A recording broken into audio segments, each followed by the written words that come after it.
बिस्मिल्लाहिर्रहमानिर्रहीम। अस्सलाम वालेकुम। आप सबको दुनियाई नावल में खुश आमदीद। अरम ने साफ़ और पुरएतमाद लहजे में कहा था, सॉरी मिस्टर अरम मलिक, लेकिन हम आपको ये जॉब नहीं दे सकते। शाहवेज़ ने सख्त लहजे में कहते हुए फ़ाइल अरम की जानिब फेंकी थी, जो हैरत से शाहवेज़ को देख रहा था। उसने अरम की बात सुनना भी गवारा नहीं की थी। राना हाउस के लाउंज में इस वक्त घर के सभी बड़े बुज़ुर्ग लोग हाजिर थे। जाने किसका नसीब किसके साथ जुड़ने का फ़ैसला किया जा रहा था। जैसा कि सबको पता है, नमल और शाहवेज़ की मंगनी बचपन में ही हो गई थी। कुत्सिया बेगम ने बोलना शुरू किया। वो आज सुबह ही शाहीना फूफो के बुलाने पर हैदराबाद से आई थी और अब शाहीना भी रिश्ते के सिलसिले में आई है। कुछ बच्चे इस काबिल हो चुके हैं कि उनकी चाहे तो आज ही शादी कर दी जाए, जबकि कुछ बच्चों में अभी बचपना बाकी है। मैंने सोच समझ कर फ़ैसला किया है कि शाहीना के बेटे ज़ीशान का रिश्ता मीनाल से पक्का कर दिया जाए। तुम लोगों का कोई एतराज़ तो नहीं?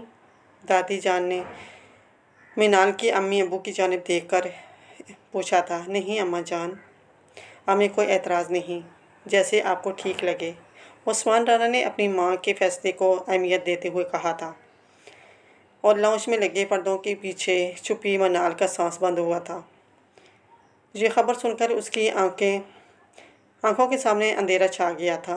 वो लाउंज में सुनगुन लेने आई थी, लेकिन यहाँ सबसे पहले कुर्बानी इसी की दी गई थी, शाहीना की बेटी मदिया का हैदर से और खुदा का बख्त से। कुत्सिया बेगम ने एक और फैसला सुनाया था। ये खबर सुनकर फारिया बेगम के चेहरे पर खुशी के तासरात फैले थे। उसके वक्त की पसंद उसे आसानी से मिल रही थी। बाकी रही बात अनावे की, उसे पैदा होते ही रुखसार ने खिज़र के लिए मांग लिया था। जल्दी उनकी मंगनी कर दी जाएगी।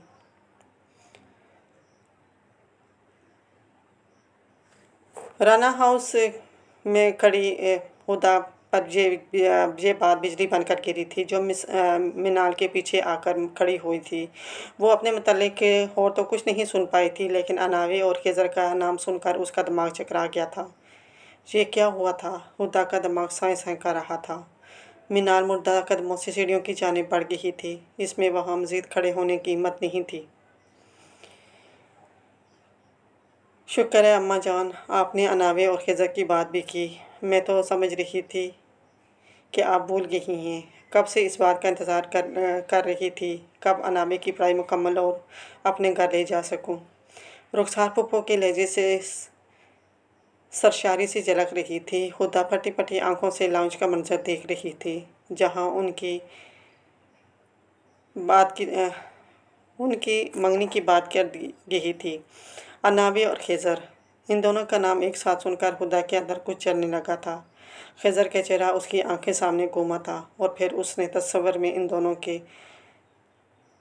दोनों को एक दूसरे के संग मुस्कुराता हुआ देखा था और बर्दाश्त जवाब दे गई थी। तो मुझे इतना बड़ा धोखा नहीं दे सकती अनावे, वो दबी दबी आवाज़ में चिल्लाती सीढ़ियों की तरफ बढ़ी थी। गुस्से के बायस उसका चेहरा सुर्ख हो चुका था। सॉरी मिस्टर अरम मलिक, लेकिन हम आपको ये जॉब नहीं दे।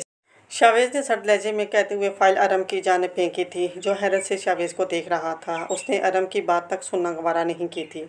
अरम के मुंह से फिसला था। शाहवेज़ ने गहरी नज़रों से अरम को देखा, जिसके चेहरे पर रद्द किए जाने का रंज फैलना शुरू हो चुका था। हमारी कंपनी सिर्फ तजर्बाकार लोगों को रखती है, शाहवेज़ ने सर्द से लहजे में जवाब दिया था, और उसके साथ साथ वो अरम को जांचती नज़रों से देख रहा था। यकीनन उसे दो ख़ानदानों के दरमियान चलने वाली दुश्मनी की खबर नहीं थी, वरना वो हरगिज़ इस वक्त राना इंडस्ट्रीज़ में मौजूद नहीं होता। लेकिन आप मुझे बिना इंटरव्यू के ही रद्द कर रहे हैं। क्या मैं पूछ सकता हूँ उसकी वजह क्या है? अरम ने लहजे को हमवार बनाते हुए पूछा था। क्या मैं आपको जवाब दे हूँ मिस्टर अरम मलिक? शाहवेज़ ने काटदार लहजे में उल्टा सवाल किया था। नहीं सर, लेकिन अरम ने कुछ कहना चाहा था। मुझे बाकी उम्मीदवारों के भी इंटरव्यूज़ लेने हैं। अब आप तशरीफ़ ले जा सकते हैं। शाहवेज़ ने अपने गुस्से पर काबू पाते हुए स्पॉट चेहरे के साथ कहा था। हरम इतनी ही तक पर दंग रह गया था। वो अपनी फाइल उठाकर बिना कुछ कहे कमरे से बाहर निकल गया था। मैं डॉक्टर सीरत मलिक हूँ। आइंदा ज़ुबान संभाल कर बात करना, समझ आई? वो ज़हरखंदा लहजे में चिल्लाई थी। चेहरा सुर्ख लाल हो चुका था। तेरी इतनी हिम्मत, लड़के ने होश आने पर चिल्लाकर कहा और मारने के लिए वापस हाथ उठाया था। क्या हो रहा है यहाँ पर? हैदर गरजदार आवाज़ में दहाड़ा था और फिर तेज़ कदमों से उनकी जानिब बढ़ा। हैदर की आवाज़ पर लड़के का उठा हाथ फ़ज़ा में ही रुक गया था। उसने पलटकर आवाज़ की सिमत देखा और फिर हैदर राना को एक पल के अंदर पहचान लिया था। ये आप ख़वातीन को क्यों तंग करें? हैदर ने सख्त लहजे में पूछा था। ये इस इलाके के नए एसी हैं। एक सीरत के पीछे खड़ी एक दूसरी डॉक्टर ने सीरत के कान में सरगोशी की थी। ये हाल है आपके इलाके का एसी साहब, जहाँ दिन दहाड़े औरतों को तंग किया जा रहा है। इससे पहले कि वो लड़का कुछ और जवाब देता, सीरत ने तंजिया लहजे में कहा था। क्या हुआ मिनाल, तुम्हारी तबीयत तो ठीक है? मिनाल अपनी जर्द रंगत के साथ ही अनावे के कमरे में दाखिल हुई थी, जो बेड पर लेटी घुटनों पर लैपटॉप से जाए स्क्रीन पर चलती फिल्म देख रही थी। मिनाल को रोते देखा तो झटके से उठ बैठी। तुम रो क्यों रही हो? मिनाल की आंखों से आंसू जारी थे। वो किसे बताती और कैसे बताती कि अपने होने वाले बहनोई पर दिल हार बैठी थी। मोहब्बत के छिन जाने से ज़्यादा रुस्वा होने का डर था। कुछ नहीं हुआ, मैं ठीक हूँ, मिनाल ने बामुश्किल खुद पर काबू पाते हुए कहा था। इससे पहले कि अनावे कुछ कहती, इसके कमरे का दरवाज़ा ठाकी आवाज़ से खुला था। मैंने कहा क्या किया? अनावे ने अबरोज काट कर पूछा। हमें कहती हो कि मुझे वो रिश्वतखोर नहीं पसंद, जहर लगता है और इसके साथ ज़िंदगी गुजारने के सपने देख रही है। हुदा को खुद पता नहीं चल रहा था कि वो क्या बोल रही थी। तुम कैसी बातें कर रही हो हुदा? और ये बताओ मिनाल क्यों रो रही है? अनावे ने उसकी बात को नज़रअंदाज करते हुए कहा। अगर तुम दूसरों की खुशियों पर डाका डालोगी तो फिर ऐसा ही होगा ना। हुदा के लहजे में बला की काट थी। इसके अंदर लावा पक रहा था जिसमें वो अनावे को जलाकर राख कर देना चाहती थी। तभी समाप कमरे में दाखिल हुई थी। उसने हुदा की आखिरी बात सुन ली थी। तुम दोनों मुझे बताओगी कि हुआ क्या है? इस बार अनावे को भी गुस्सा आ गया था। उनकी आपस में जितनी मर्जी लड़ाई हो जाती, हुदा ने कभी इस तरीके से बात नहीं की थी। मैं बताती हूँ, सिमाब ने जवाब दिया था। नीचे दादी अम्मा ने घर में मौजूद सभी लड़के और लड़कियों के रिश्ते कर दिए हैं। मिनाल का जिशान से, हुदा का बख्त भाई और मदिया का हैदर भाई से। सिमाब की बात पर अनावे चौंकी थी। हुदा का बख्त से सुनकर जहाँ उसे हुदा का गुस्सा समझ में आ रहा था, वहीं बख्त के लिए खुशी हुई थी और हैदर का सुनकर दिल को कुछ हुआ था। इस मैडम का भी बताओ ना, जिसने मेरी खुशियों पर डाका डाला है। हुदा के लहजे में अब नमी सी घुल गई थी। मेरा क्या? अनावे ने चौंक कर पूछा। लड़का, तुम्हारा बचपन से ही खिजर भाई से रिश्ता तय हो गया था, सिमाब ने आयशा से कहा था। क्या? अनावे के गिर धमाका हुआ था। ऐसा नहीं हो सकता, अनावे चिल्लाई थी। ज़्यादा बोली बनने की ज़रूरत नहीं है, तुम्हें सब पता था। तुम खेल रही थी मेरे जज्बात के साथ। हुदा का दिमाग हिल गया था शायद, जबकि अनावे को तो कुछ समझ ही नहीं आ रहा था। देखो हुदा, मुझे खिज़र में कोई दिलचस्पी नहीं है, ये बात तुम अच्छे से जानती हो, अनावे ने खुद पर काबू पाते हुए कहा था। तो फिर ये सब क्या है? रुखसार फूफो और जो दादी अम्मा कह रही हैं वो सब क्या है? ऐसा नहीं हो सकता कि तो तुम्हारा रिश्ता बचपन से तय हो और तुम्हें पता ना हो। तुम्हारा भी तो वक्त भाई से मिलने तय हुआ था। क्या तुम भी मिली हुई हो? क्या तुम भी खिज़र से पसंद करने का ड्रामा कर रही थी? तुम्हें भी पहले से कुछ नहीं खबर होगी ना? अनावे ने काटदार लहजे में कहा था। वो मज़ीद नहीं सुन सकती थी। एक पल के लिए कमरे में खामोशी छा गई थी। हुदा हनावे को जांची नज़रों से देख रही थी। फिर तुम दोनों लड़ना तो बंद करो। सिमाब ने कमरे में छाई खामोशी को तोड़ना चाहा था। हुदा के हल्क में कांटे चुभ रहे थे। अनावे एक झटके से उठी और कमरे से बाहर निकल गई। अब उसका रुख फारिया बेगम के कमरे की जानिब था। बचपन में लड़ते लड़ते शरारतें करते करते वो सब कितनी बड़ी हो गई थी कि अब अपनी अपनी पसंद के लिए लड़ रही थी। वक्त के साथ साथ से सब बदल गया था। जब जज्बात बदलते हैं, और सिमाब ये बात महसूस कर चुकी थी। अरम जब से वापस आया था, अपने कमरे में बंद था। उसे समझ नहीं आ रहा था कि इसके साथ ऐसा क्यों हुआ था। पहले ही कदम पर ठोकर लग चुकी थी। वो तो काफ़ी पुरुम्मीद था, लेकिन राना इंडस्ट्री के इस खुददार शख्स ने बिना इंटरव्यू लिए ही उसे रद्द कर दिया था। छोड़ो, जो इतने परेशान क्यों हो रही हो? ये कोई आखिरी मौका थोड़ी था। ऐसा तो होता ही है।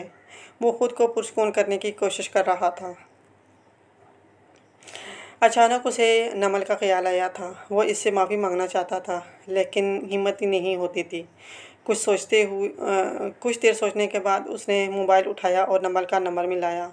बेल जा रही थी, लेकिन वो कॉल रिसीव नहीं कर रही थी। ये मैं क्या सुन रही हूँ अम्मी? मुझे खिज़र से शादी वादी नहीं करनी। अनावे मुंह फैलाए फारिया बेगम के सर पर चढ़ी खड़ी थी। शुक्र करो खिज़र जैसा लड़का मिल रहा है तुम्हें, वरना जैसी तुम्हारी हरकतें हैं ना, इस घर का कोई शख्स तुम्हें कबूल ना करता। फारिया बेगम ने साफ लफ्ज़ों में कहा था। ये सुनकर अनावे को जैसे आग ही लग गई थी। तो ना करे ना कबूल, मैं कौन सा मरी जा रही हूँ किसी के लिए। लेकिन मैं साफ बता रही हूँ, मैं इस शख्स रिश्वतखोर से शादी नहीं करूँगी। अनावे ने नाहित बदतमीज़ी से कहा था। बकवास बंद करो अनावे, थोड़ा सा तो लिहाज कर दिया करो। तुम्हें बड़ों की इज़्ज़त की ज़रा परवाह नहीं है, फारिया बेगम ने गुस्से से कहा था। बड़ों ने हमसे पूछा क्या? अनावे को दुख हुआ। अब तुम लोगों से पूछकर हम रिश्ते तय किया करेंगे। और वैसे भी तुम्हें रुखसार बाजी ने तुम्हारे पैदा होते ही मांग लिया था। हाँ हाँ, इस रिश्वतखोर बदतमीज़ शख्स के लिए मुझे ही मांगा गया। मेरी ही किस्मत ख़राब थी। लेकिन मैं बता रही हूँ, मैं खड़ूस से शादी नहीं करूँगी।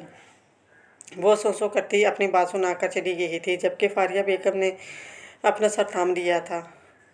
वो जानती थी अनावे का रद्दमल ऐसा ही होने वाला था, लेकिन वो तो कुछ ज़्यादा ही ड्रामेबाज निकली थी। नमल फ़ोन उठाओ। अरम ने कोई चौथी बार नमल का फ़ोन नंबर मिलाया था, लेकिन बैठ जाने पर कोई फ़ोन नहीं उठा रहा था। 2 दिन से वो ऑफिस भी नहीं आई थी। अरम के 2 दिन अजीब से गुजरे थे। शायद उसे नमल को तंग करने की आदत हो गई थी। नमल जैसे ही शावर लेकर निकली तो उसका बेड पर रखा फ़ोन रिंग कर रहा था। वो तेज़ी से फ़ोन की जानिब आई। 8 मिस्ड कॉल्स। वो हैरान हुई थी। 3 से 4 बार तो नवीन ने उसे फ़ोन किया था, जबकि 4 बार किसी अनजान नंबर से फ़ोन आया था। अभी वो नवीन की वापस से फ़ोन करने का सोच ही रही थी जब दोबारा इसी अनजान नंबर से फ़ोन आने लगा। नंबर ने फ़ोन कान से लगाते हुए कहा था। किसी की बेचैन सी आवाज़ उभरी थी। जी, आप कौन? नंबर ने नासमझी के आलम में पूछा। आवाज़ भी भूल गई हो 2 दिनों के अंदर? आप मेरी जाने क्यों शिकवा इसके लबों से पिसता था। नमल खामोश रही। वो आवाज़ पहचानने की कोशिश कर रही थी। अरब मलिक बात कर रहा हूँ। आप 2 दिन से ऑफिस से क्यों नहीं आई? वो खुद पर काबू पाते पूछ रहा था। आवाज़ अब नॉर्मल हो गई थी। नाम सुनकर नमल चूम गई थी। सर, मैंने बताया था घर में मुझे कुछ काम है। इसलिए 2 दिन की छुट्टी ली थी। कल आ जाऊँगी ऑफ़िस। नमल ने जल्दी से सफाई दी थी। उसे लगा था शायद अरम ने फिर से कुछ जड़ी-कटी सुनाने के लिए फ़ोन किया था। अच्छा, अरम ने अपना सर खुजाया था। वाक़ई नमल ने छुट्टी ली थी, लेकिन शायद वो भूल गया था।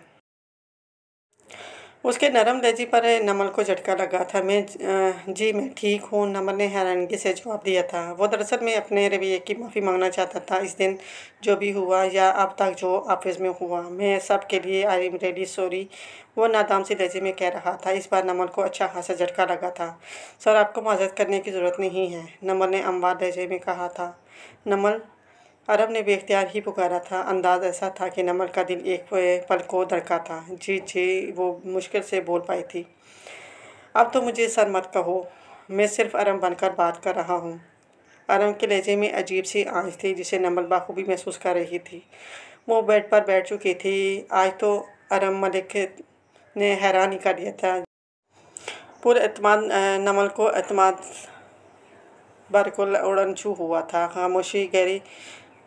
गहरी खामोशी छा गई थी। अरम को समझ नहीं आ रहा था क्या बोले। मुझे अभी कुछ काम है, मैं फिर बात करूँगी। नमल बहाना बनाकर फ़ोन बंद कर चुकी थी। नम पलकों उसके कंधे पर बिखरे गीले बालों से पानी के कतरे टिपक रहे थे और कुछ पल के लिए इसके चेहरे के तसरात चमक उठे थे। उसे समझ नहीं आ रही थी कि अरम मलिक को क्या हुआ था। वो कुछ देर सोची रही, फिर सर झटक आईने की तरफ बढ़ गई थी। पिछले 2 दिनों से इन चारों के दरमियान एक अजीब सी जंग छिड़ गई थी। नमल तो कॉलेज से आने के बाद कमरे में बंद हो गई थी, जबकि हुदा नावे से बात नहीं कर रही थी। सिमाक को समझ नहीं आ रहा था क्या करे। वो ऐसा सब पहले जैसा हो जाए। मिनाल अपने कमरे में मौजूद थी। अभी वो कॉलेज से वापस आई थी तो शाहबाज को लाउंज में बैठे देखा था। उसके दिल से उस औंक सी उठी थी। वो अभी तक नमल का नहीं हुआ था, लेकिन मिनाल को ज़ीशान की बनाने का कहा जा रहा था। आंसू रुकते ही नहीं थे। खामोश मोहब्बत ने गहरा असर डाला था। सर दर्द से तंग कर आकर वो कमरे से बाहर निकली थी। उसका रुख किचन की तरफ था। वो चाय बनाने की गर्ज से नीचे जा रही थी। मिनाल, अभी उसने पहली सीढ़ी पर कदम रखा था कि अचानक उभरने वाली आवाज़ पर इसके कदम साकत हुए थे। वो पलटी नहीं थी, बल्कि आवाज़ से पहचान के ही थी। वो ज़ीशान था। कहाँ गुम हो तुम? मैं पिछले 2 दिनों से ढूंढ रहा हूँ तुम्हें, नज़र ही नहीं आती हो। वो इसके पास खड़े होते हुए पूछ रहा था। कॉलेज चली जाती हूँ, फिर पढ़ना होता है, वक्त ही नहीं मिलता। मिनाल ने नज़रें झुकाई जवाब दिया था। क्या हुआ तुम्हारी तबीयत को, ठीक है ना? रोने की वजह से मिनाल की आवाज़ भारी हो चुकी थी। ज़ीशान ने फिक्रमंदी से पूछा था। जी मैं ठीक हूँ, बस सर दर्द था थोड़ा, मिनाल ने जवाब दिया। मुझे कुछ कहना था। मिनाल ने दूसरी सीढ़ी पर कदम रखा था जब ज़ीशान दोबारा से बोला जी बोले। वो नज़रें झुकाए पूछ रही थी। वो नहीं चाहती थी कि ज़ीशान इसकी सोच का शिकार आंखें देखे और फिर सवाल उठाए। मुझे तुम बहुत अच्छी लगती हो मिनाल, तुम्हारा कम बोलना और सबका ख्याल रखना तुम्हें बाकियों से अलग बनाता है। ज़ीशान ने धड़कते दिल के साथ अपनी कैफियत बताई थी। हाँ, मामा तो हुदा को पसंद कर चुकी थी, लेकिन मुझे तुम पसंद आई तो मैंने अपनी पसंद का इज़हार कर दिया। लेकिन शुक्र है नानू ने तुम्हें मेरा बनाया है। और वो सरशार से मुस्कुरा दिया था। उसकी मुस्कुराहट कांटे की तरह चुभने लगी थी मिनाल को। मुझे पूछना था कि तुम्हें कोई एतराज़ तो नहीं है ना? वो अब पूछ रहा था। मिनाल का दिल कर रहा था कि वो सब बोल दे। वो कह दे कि मुझे तुम पसंद नहीं हो। मुझे इस घर का सबसे सड़ियल मिजाज शर्क पसंद आ चुका है, लेकिन इसके अल्फाज इसका साथ नहीं दे पाए थे। बोला मिनाल। उसे खामोश देखकर ज़ीशान ने दोबारा पूछा था। मेरे सर में शदीद दर्द है। मैं इस वक्त इस मौजू पर बात नहीं करना चाहती। मुझे उम्मीद है आप समझेंगे। वो स्पाट लहजे में कहकर सीढ़ियाँ पलंगती नीचे की जानिब बढ़ गई थी। ज़ीशान का जवाब सुनना उसने ज़रूरी नहीं समझा था, जबकि ज़ीशान बस उसे जाता देख रहा था। उसके अंदर अजीब सी बेचैनी थी। वो मिला है तेरे जमाल पर, वो हर एक के गम से गुज़र गया। वो हुई जिस पे तेरी नवाज़िशें, वो बाहर बन के सवर गया। तेरी मस्त आँखों ने उसे ए सनम मुझे क्या नज़र से भला दिया। शराब खाने उजड़ गए, नशा चढ़ा था उतर गया। तेरा इश्क है मेरी ज़िंदगी, तेरे हुस्न पे मैं बेशुमार हूँ। तेरा रंग आँख में बस गया, तो तू नूर दिल में उतर गया। तेरा नूर दिल में उतर गया। ग़रूर की फितना गिरी वही लिए होश छा गई बे, वो निगाहे मस्त जहाँ उठी मेरा जाम ज़िंदगी भर गया। यार ये मुझे शायरी वायरी मुझे ना पसंद है ना मुझसे पढ़ी जा रही है। आप प्लीज़ खुद ही पढ़ लें, ये शायरी है, अजीब अजीब से शेर लिखे हुए हैं, आपने खुद ही इनको रीड करना है। मुझे ख़बर है मेरे सनम की राफन में हयात है, उसे मिल गई नई ज़िंदगी तेरे आस्तान पे जो मर गया। क्या हो गया कि तुझे अमन क्यों पागल बने हुए ढूंढ रहे हो? ऐसा क्या था इस लड़की में? कदीर उसे बुलाने आया था एक हसीन शाम में। अमन मलिक को बुलाया गया था लेकिन वो जाने से इनकारी था। जब से उसे देखा है ना, कुछ दिखता ही नहीं है, अमन ने मुस्कुराकर जवाब दिया था। और रही बात उस लड़की की, तो आइंदा तमीज़ से उसका जिक्र करना। उसका लहजा एक लख्त बदला था। कदीर उसे देख कर रह गया था। देखो अमन, उसे मिलना हुआ तो मिल ही जाएगी ना, और वैसे भी तुम उसे ढूंढ तो रहे हो। फिर हसीन शाम में छोड़ देने से क्या होगा? क्या करूं, कहीं जाता हूं तो कुछ बात ही नहीं है। कोई लड़की खूबसूरत नहीं लगती, एक अजीब सी आकर वक्त जलती रहती है। अमन ने गिलास के किनारे पर शहादत की उंगली फेरते हुए जवाब दिया था। उसका जहन कहीं और पहुंचा हुआ था। तुम पागल हो गई हो अमन, कदीर ने तासीब से कहा था। इस पागलपन का अपना मज़ा है। आधे दिन उसे ढूंढने में गुजर जाता है तो आधा सोचने में कि अगर वो मिल गई तो क्या होगा। अमन बेखुदी की हालत में बोल रहा था, जबकि कदीर सर थाम कर रह गया था। उससे हैरत हो रही थी। एक बार देखने से अमन की ये हालत हो गई थी, अगर वो दोबारा सामने आ जाती तो क्या होता। तेरी मस्त आंख ने उसे ए सनम मुझे क्या नज़र से पला दिया कि शराब खाने उजड़ के जो नशा था वो उतर गया। अमन की हालत कुछ ऐसी ही थी। सारे नशे उतर गए थे, उसे बस एक के नशे की तलब थी, और वो नशा अनावे राना थी। शाहीना फूफो की वापस जाने की तैयारी हो चुकी थी। सब नीचे लॉन्च में जमा थे। रुखसार फूफो भी इधर ही आई हुई थी। अनावे ने कनखियों से सबको देखा था और फिर वो छुपती छुपाती लॉन्च से गुजरकर बाहर की जानिब बढ़ गई थी। अब उसका रुख आयात उसकी जानिब तरफ था। वो खिज़र को सबक सिखाने जा रही थी। शाम का वक्त था। उसने कुछ देर पहले खिज़र की जेब को घर में दाखिल होते देखा था। वो घर आ चुका था और अनावे को यही मौका बेहतरीन मौका मिला था। वो खिज़र से कहने जा रही थी कि वो खुद ही ये रिश्ता तोड़ दे। तुम यहाँ क्या कर रही हो? उसे अपने घर के लॉन्च में देखकर खिज़र चौंक करना हुआ था। खुले पांचों वाला ट्राउज़र पहने जिसमें वो राना हाउस से यहाँ तक अटकी थी। गर्म शाल को खुद के गिरदे छे से लपेटा हुआ था। नाक ठंड के बायस सुर्ख हो चुकी थी। वो लाउंज में चारों तरफ नज़रें दौड़ा रही। खिज़र ने सीढ़ियों से उतरते हुए ऊंची आवाज़ में सवाल किया था, मुझे तुमसे बात करनी है, लट्ठे मार अंदाज में कहा गया था। तुम?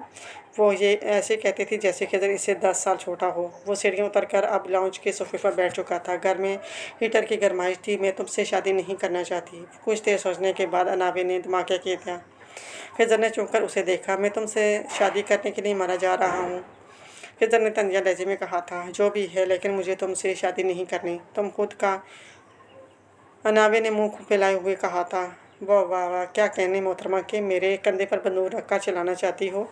खिज़र ने उसकी बात से खत उठाते हुए कहा था। तुम भी नहीं करना चाहती ना शादी तो मना कर दो, सिंपल। तुम खुद क्यों नहीं कर देती? बाकौल तुम तो सब कुछ कर सकती हो, मैं नहीं कर सकती इनकार। तुम कर दो ना, हम दोनों का फ़ायदा होगा। अनावे की आंखें चमकी थी। मैं भी नहीं कर सकता, खिज़र ने गौर से इसके चेहरे की तरफ देखते हुए कहा था।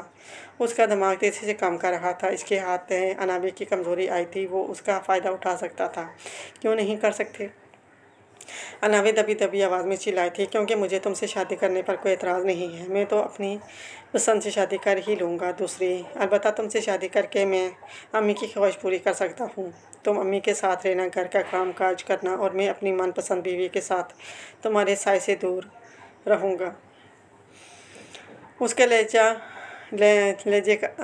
अचानक ही बदला था। अनावे बड़े अपने सामने खड़े इस शख्स को देख रही है जो इसकी सोच से भी ज़्यादा मतलब परस्त था। और सुनो, अगर आइंदा तुम कहकर कहा ना, तुम्हें अम्मी से कहकर 1 हफ्ते के अंदर तुमसे निकाह करके यहाँ ले आऊँगा। फिर पसरती रहना यहाँ पर, तुम्हारे सारे एडवेंचर्स मैं पूरे करूँगा।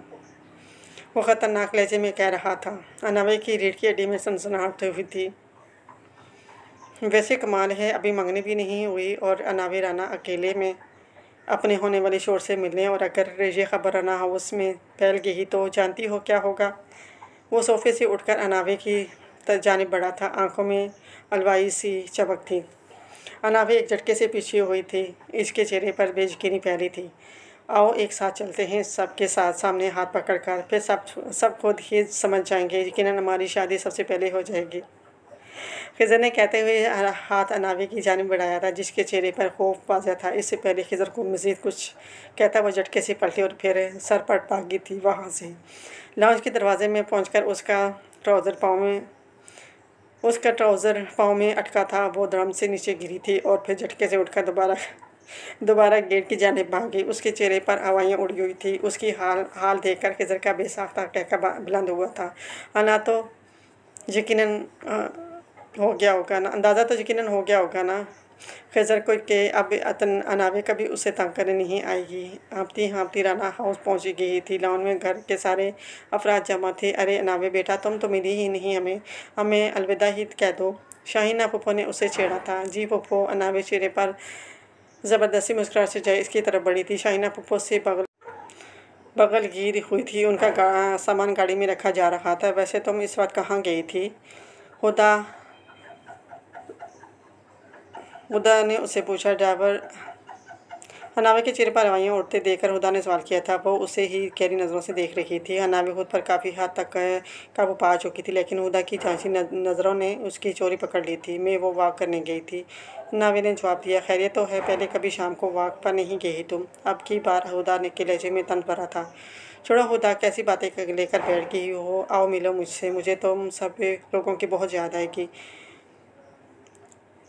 हुदा का हाथ पकड़ते हुए कहा था, जबकि हुदा अपने अंदर की बेचैनी को कम नहीं कर पाई थी। उसे पक्का यकीन था कि अनावे ज़रूर खिज़र से मिलने गई थी। ज़ीशान की बेचैन निगाहें मीनाल को ढूंढ रही थी, लेकिन वो उसे कहीं नज़र नहीं आई थी। कुछ देर इंतज़ार करने के बाद ज़ीशान ने मोबाइल निकाला और मनाल को मैसेज किया था। मैं जा रहा हूँ, मिल तो लो मुझसे। लेकिन मीनाल की तरफ से कोई जवाब नहीं आया था। उसे ना आना था ना वो आई थी। अरे अमन, तुम क्यों मुँह फैलाकर खड़े हो? मिलोगे नहीं मुझसे? शाहीना फूफो ने मुंह फैलाए खामोश खड़े अमन से कहा था, जो सबकी बातें सुन रहा था। और मुझे बात नहीं करनी किसी से। अमन ने हाथ में पकड़ा फुटबॉल सीने से लगाते हुए खफकी से कहा। लेकिन क्यों? सब इसकी बात पर सुनकर हैरान हुए थे और इसकी तरफ मुतवज्जो हुए थे। बस दादों ने सबकी शादियां फिक्स कर दी। मेरा किसी ने नाम नहीं लिया, ना किसी ने मेरा सोचा और ना मेरे लिए लड़की ढूंढी।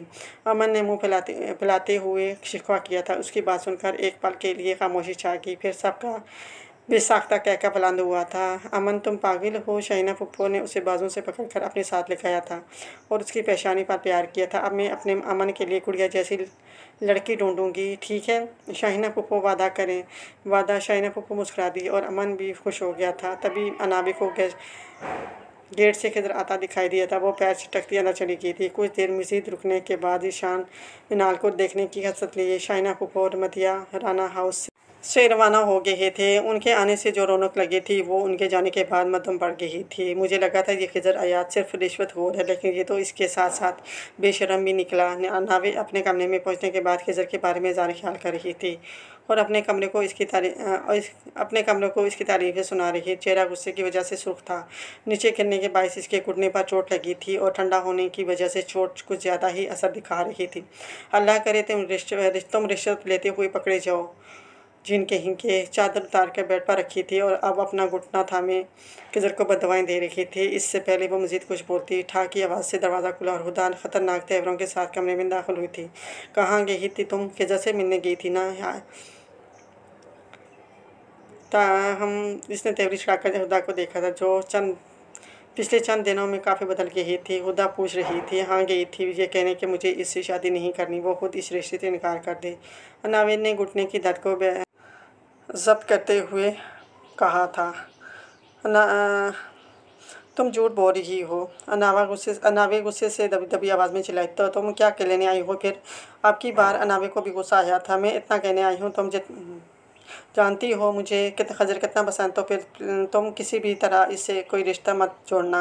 हुदा ने तलमकदर लहजे को नरम बनाते हुए कहा था। मेरी बात कान खोल कर सुन लो हुदा, तुम भी जानती हो मुझे खिज़र में ज़रा दिलचस्पी नहीं। मैं अभी यही बात करने गई थी, सोच से भी घटिया निकला। खिज़र की बात याद करके हनावे के कानों से धुआं निकलना शुरू हो गया था। हुदा अब उसे जांची निगाहों से ताक रही थी। वो समझने की कोशिश कर रही थी कि अनाबी जो कह रही थी वो सच है या झूठ।